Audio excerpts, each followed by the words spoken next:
Bonjour, je suis Charlotte et je suis une tire au flanc. Bonjour, tire au flanc.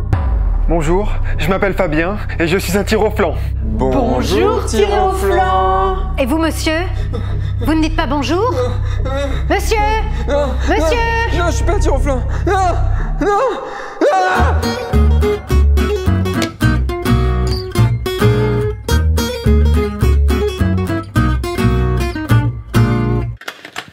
Bonjour à tous. Vous êtes ici aujourd'hui parce que vous êtes en arrêt de travail, n'est-ce pas? J'ai conscience que cet arrêt maladie, long qui plus est, peut être source d'interrogation, de questionnement, parfois même d'angoisse. Et je sais que le travail aussi est une valeur importante pour soi, pour la société. Elle est dure cette chaise. J'ai déjà mal. J'espère qu'elle va pas parler trop longtemps et qu'on va pouvoir se lever à un moment ou à un autre. Je sais pas s'il faut que je prenne des notes. Ils vont peut-être me donner des brochures. Fermer la voiture à clé, moi? Merde, attends, je sais plus si j'ai fermé la voiture à clé. Votre état de santé n'est pas de votre responsabilité. Vous n'y êtes pour rien, vraiment. Et vous n'êtes pas des tirs au flanc. Je rêve où elle vient de dire qu'on était des tirs au flanc. J'aimerais bien la voir, au lever du soleil, moi, elle a soulevé les seaux. J'insiste vraiment là-dessus. Vous n'êtes pas des tirs au flanc, vous n'y êtes pour rien. Votre état de santé, ce n'est pas vous qui le décidez. Des professionnels sont là pour vous aider, pour répondre à vos questions, vos interrogations et vous accompagner. Ce qui est important aussi, c'est de s'y prendre dès l'arrêt de travail. Pendant cet arrêt de travail, nous allons pouvoir échanger à ce sujet. Sinon, ça fait combien de temps que vous êtes en arrêt, vous? Qui va déterminer un arrêt ça fait 8 mois. C'est le genou? Attends, elle dit un truc important. Alors, ce que je vous propose pour être très concret et plus simple, c'est de vous faire un petit schéma. Ici, c'est la capacité de travail. Là, c'est le temps qui passe. Au commencement d'une activité, au début, quand on travaille, notre capacité de travail est à son plus haut, au maximum. On se situe donc ici.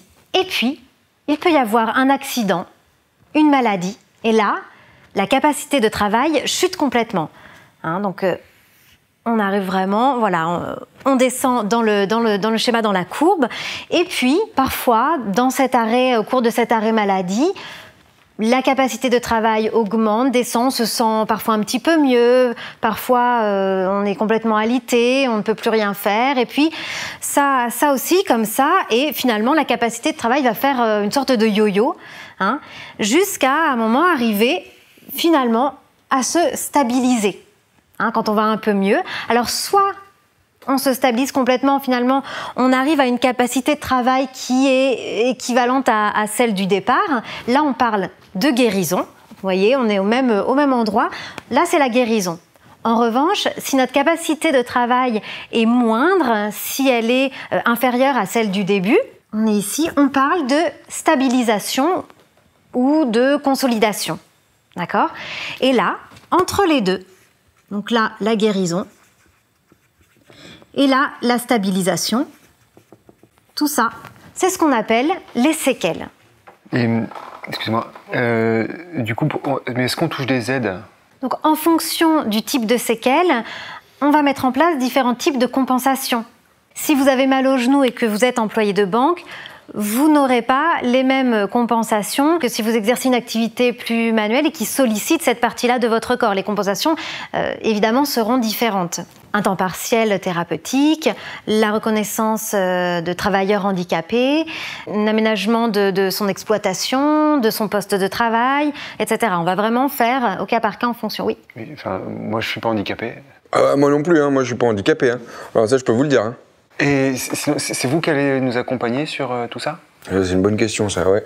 Alors, ce n'est pas moi personnellement qui vais vous accompagner, mais une équipe de professionnels va effectivement vous accompagner dans toutes ces démarches. Il y a Nicolas, Sébastien, Amélie, Pauline et Nicole. D'ailleurs, c'était ma prochaine question. On va voir si vous les connaissez.